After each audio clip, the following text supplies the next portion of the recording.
Bonjour à tous et à toutes et bienvenue sur cette nouvelle vidéo, une vidéo qui concerne Disney Dreamlight Valley, un jeu auquel on joue tous les mercredis sur Twitch.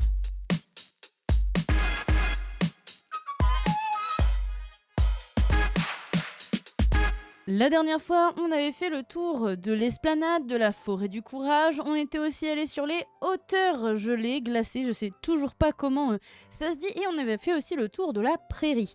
Alors on va commencer aujourd'hui par refaire un petit tour de l'esplanade parce que plein de choses ont changé. Déjà on a enfin pu ajouter du coup cette fabuleuse statue sur la place centrale, donc vous voyez que le parc est toujours là, même s'il a dû être réduit. On a ajouté l'horloge du coup de la ville ici.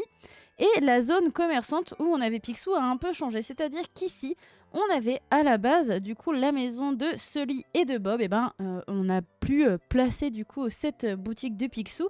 Et juste à côté, eh bien, on a mis la boutique de Daisy, ce qui fait qu'on a vraiment une zone commerciale ici avec le restaurant juste là. Le reste n'a pas changé, donc ça sert à rien que je vous montre. Si vous n'avez pas vu la première vidéo, je vous invite à aller la voir. Si on continue, on peut voir que du coup ici on avait la zone avec le manège de Toy Story. Et bien exit le manège, on a une véritable place du marché avec des légumes, des caisses, des cadeaux, on peut acheter du tissu, etc. etc. La zone multijoueur toujours ici. Et enfin ici on a une petite boulangerie-pâtisserie, alors qui est plutôt transformée en café à l'intérieur. D'ailleurs n'hésitez pas à me dire aussi en commentaire si vous voulez qu'on fasse une vidéo de visite de tous les intérieurs des maisons que j'ai achetées. Si on continue, on a donc la maison de Bob et Sully qui a déménagé ici. On a gardé ce petit truc de campus, on va dire, avec un banc et des petits trucs en or devant. Ça reste néanmoins la place du marché avec la charrette, etc. etc. Deuxième zone qu'on visite aujourd'hui, ce sont les terres oubliées et je peux le dire, je suis pas peu fière de cette zone, je l'aime vraiment bien, même si elle est sombre et que c'est compliqué d'aménager, etc. Moi j'aime vraiment bien ce que j'en ai fait. Donc déjà on peut voir qu'il y a une grande allée avec tous les lampadaires, je vais vous montrer d'ailleurs ce que ça donne une fois qu'ils sont tous allumés. Hop, voilà, dans la nuit ça donne ça, donc on voit que c'est quand même vachement bien éclairé pour ces terres oubliées. Et je pense qu'on va faire d'ailleurs la visite de nuit, ça change pas grand chose, juste les lumières sont allumées.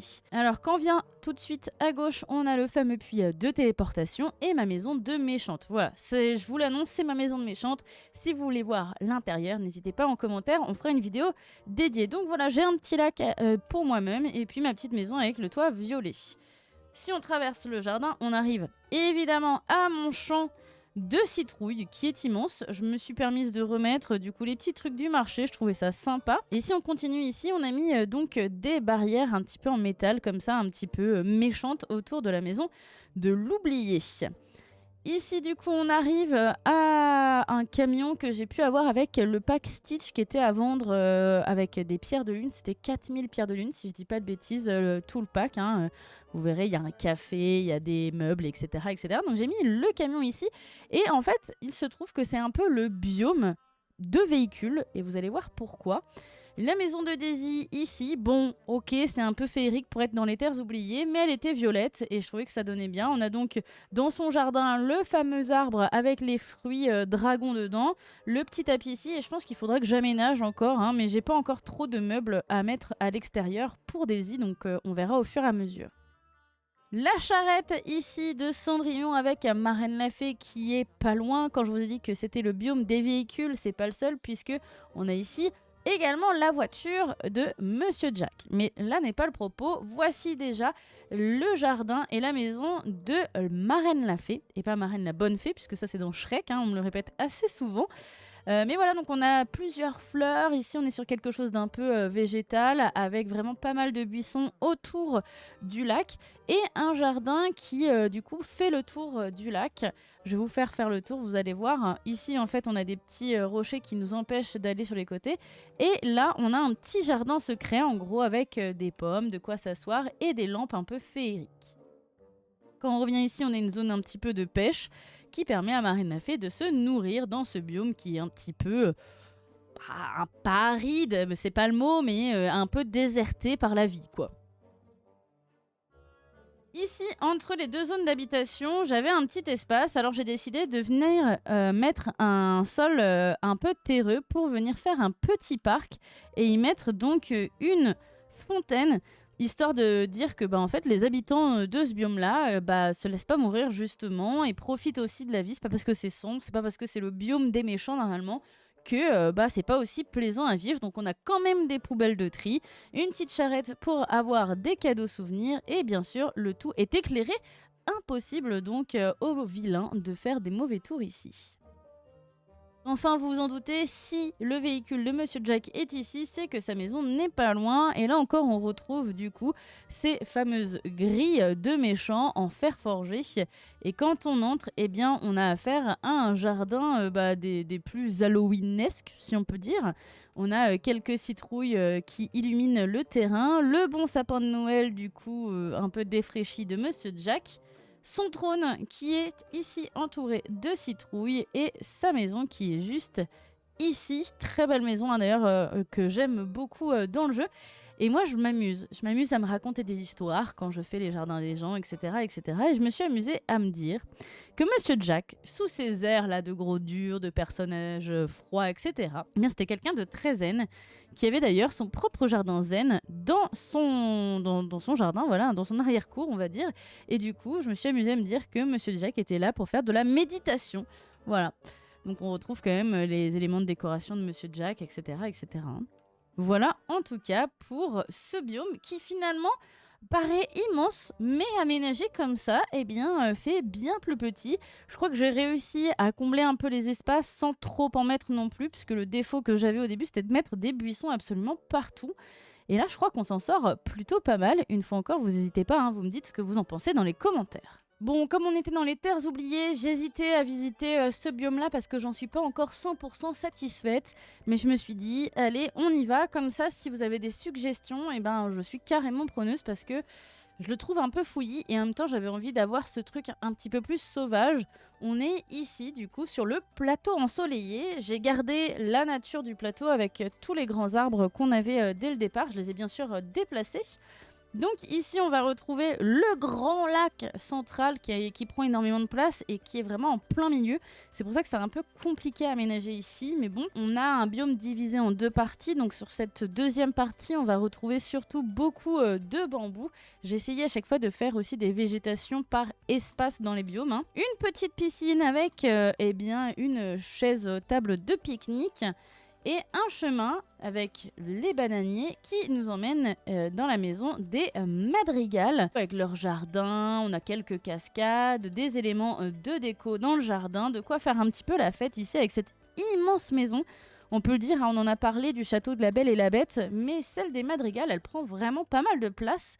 Elle est très colorée, elle est très belle en tout cas. Ici du coup, quand on tourne sur la gauche, on arrive à une espèce de petite place marché où on peut acheter des glaces et surtout le point de téléportation. Alors quand je vous dis que j'ai voulu garder ce côté un petit peu sauvage, vous allez voir, il y a vraiment pas mal de végétation quand même dans ce biome. Donc on a le filet de pêche là qu'on avait avec une quête avec le roi lion. Et quand on passe sur la deuxième partie du coup de ce biome, alors là du coup on va avoir des tables de pique-nique avant de rentrer dans les mines. Et un champ de coton, puisque le tissu est assez important dans les crafts, donc j'aime bien en avoir toujours sous la main. Ici, une petite zone où j'ai mis toutes les fleurs, etc. Et vous verrez qu'en fait, il y a quand même des petits détails avec des charrettes, des poubelles, etc. J'essaye de faire un petit peu des décorations un peu RP, comme si en fait je me promenais, mais qu'à un moment donné, il fallait aussi que je mette mes déchets à la poubelle. Donc dans tous les biomes, vous allez voir, il y a des poubelles un petit peu partout. Et d'ailleurs, on peut voir que quelqu'un n'a pas respecté ça puisqu'il a mis ses canettes juste à côté.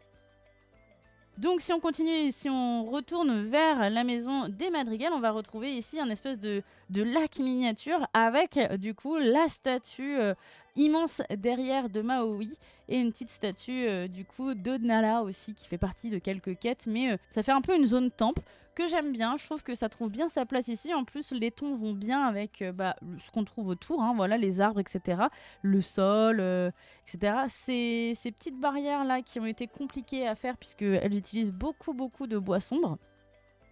On a ici un petit banc pour se poser, encore une aire de pique-nique et à se balader c'est bien, mais il faut pouvoir aller aussi aux toilettes, donc une poubelle, des toilettes pour pouvoir éviter de faire pipi dans les buissons et de mettre son papier n'importe où. On n'a pas fini de faire le tour de ce biome-là, puisque ensuite j'ai fait pas mal de petits recoins. Donc déjà ici, si on continue, on arrive chez Nala et le Roi Lion, voilà. Et quand on va ici, eh bien, bah voilà, regardez, Nala, elle est ici. On a donc les grandes cascades ici, joli décor. Et si on continue à se balader, on a tout un endroit où on peut venir pique-niquer un peu dans la forêt, j'avais envie de dire, même si c'est pas du tout le mot approprié. Mais voilà, un petit endroit un peu secret pour venir manger dans le bruit des cascades. Toujours RP, toujours, toujours, toujours. D'ailleurs, si on termine sur cette zone-là, on a une zone de camping. J'aimerais bien, en ce moment, il y a la voie étoilée de Mulan, avoir une tente pour la mettre ici, mais il faut prendre du coup le premium. Donc je sais pas si je vais le faire encore. Et là, bon, je sais pas si ça vaut le coup, mais du coup, j'ai mis un grillage autour de chez Scar et du coup, du sucre de canne.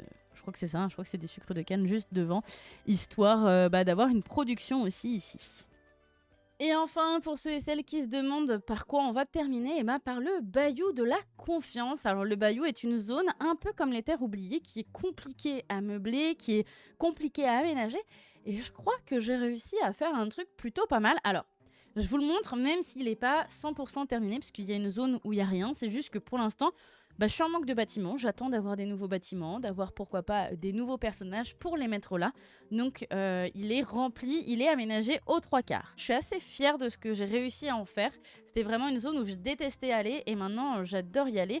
Et une fois encore, bah forcément, il y a des maisons à moi dedans. Donc la décoration de chaque maison a un thème différent. Donc c'est des décorations vraiment différentes.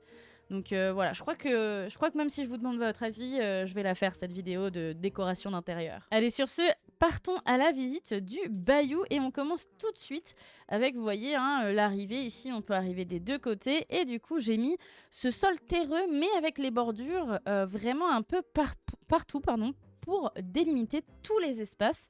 Et on commence avec une place de marché. Alors ça, c'est des choses que j'aime bien faire dans à peu près tous les biomes et que je trouve chouette à faire. Là, du coup, on a directement ce stand-là qui fait très aventurier, je trouvais. Si j'avais eu assez de pierres de lune, j'aurais aussi acheté des espèces de petits bateaux qu'on pouvait mettre en décoration dans l'eau. Moi, j'ai pas 1 milliard de pierres de lune, hein, donc je pouvais pas tout faire. Donc voilà, là j'ai mis des petites choses à droite, à gauche pour vraiment faire place de marché, une fois encore. Et si on continue, donc on peut vraiment partir des deux côtés, hein, vous voyez, il y a des ouvertures des deux côtés. On arrive une fois encore devant une de mes maisons, une de mes résidences secondaires, avec une fois encore un lac à moi-même. Et on a ici une cabane avec du coup les restes d'un bateau. Je trouvais que ça allait très très bien dans le bayou de la confiance, dans l'ambiance, etc. Même si c'est plus quelque chose sur pilotis qui était peut-être amené à aller plus sur l'eau. Je trouve que dans l'espèce de marais, la boue que représente le bayou, ça allait très bien. N'hésitez pas à me dire ce que vous en pensez de cette maison. Moi, ça me fait penser un petit peu à Tarzan. J'ai envie de me dire que c'est la maison des parents de Tarzan quand ils se sont échoués après leur accident en mer. Ici, du coup, si on regarde un petit peu à côté de la maison, on a le château d'eau, donc on va pas vraiment le voir, je pense pas. C'est pas que j'ai plein de ressources et que je sais pas quoi en faire, hein, au contraire, c'est juste que, écoutez, je l'ai eu en cadeau dans ma boîte aux lettres, donc je l'ai mis ici. Je trouvais que ça faisait bien en plus, ça faisait un petit peu réserve naturelle. Ici, on arrive du coup, on traverse et on se retrouve avec une petite zone bien décorée. Encore une statue de Maui. Il y en a 3 ou 4, je crois, sur mon île. Mais c'est la seule statue qu'on peut recommander. On peut pas recommander une statue du prince Eric. Et en plus, elle prend pas mal de place. Je la trouve assez chouette. Donc voilà, un petit banc pour pouvoir pêcher et s'asseoir. Ici, on a toute une zone de végétation avec du coup Maui.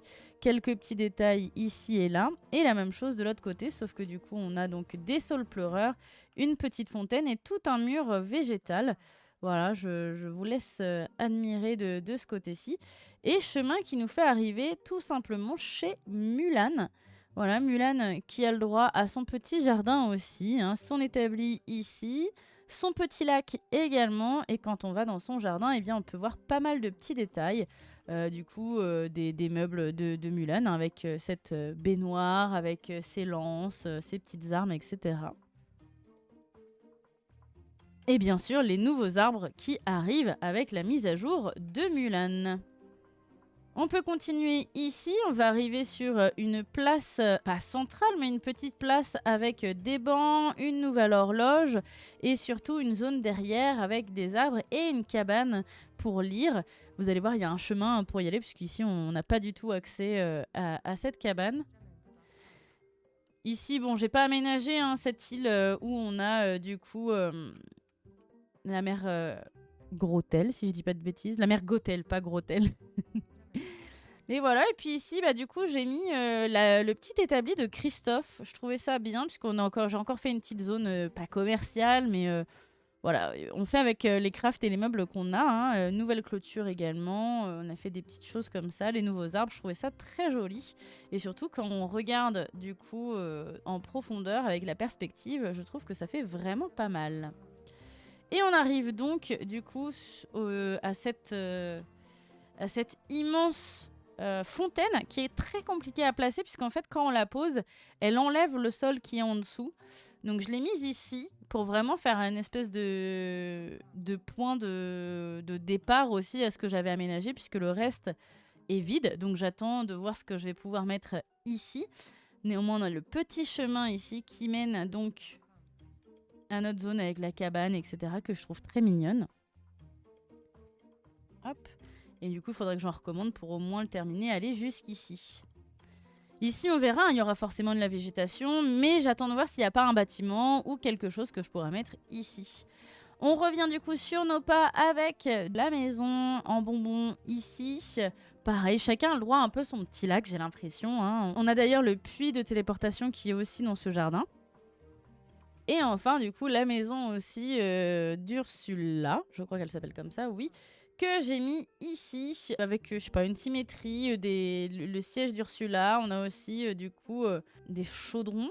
Je pense que c'est des chaudrons, voilà, un petit peu machiavéliques. Et on peut voir par, du coup, les bordures que j'ai mises que c'est une grosse méchante qui vit ici. On retrouve des petits détails ici, par exemple la baignoire, etc. Donc voilà, on a fait le tour du bayou de la confiance et je trouve que c'est bien plus agréable en tout cas de se promener dans ce bayou de la confiance. Une zone qui était un peu compliquée à aménager, qui donne pas très envie non plus de l'aménager tant il est sombre, boueux, etc. etc. Et je trouve qu'on a réussi à en faire une zone assez plaisante. D'ailleurs, si vous aimez bien aménager, si vous aimez bien Disney Dreamlight Valley, n'hésitez pas à venir le mercredi sur la chaîne Twitch. Vous avez de toute façon le lien dans la description de cette vidéo. Allez, sur ce, je vous dis à très vite, que ce soit sur YouTube ou sur Twitch.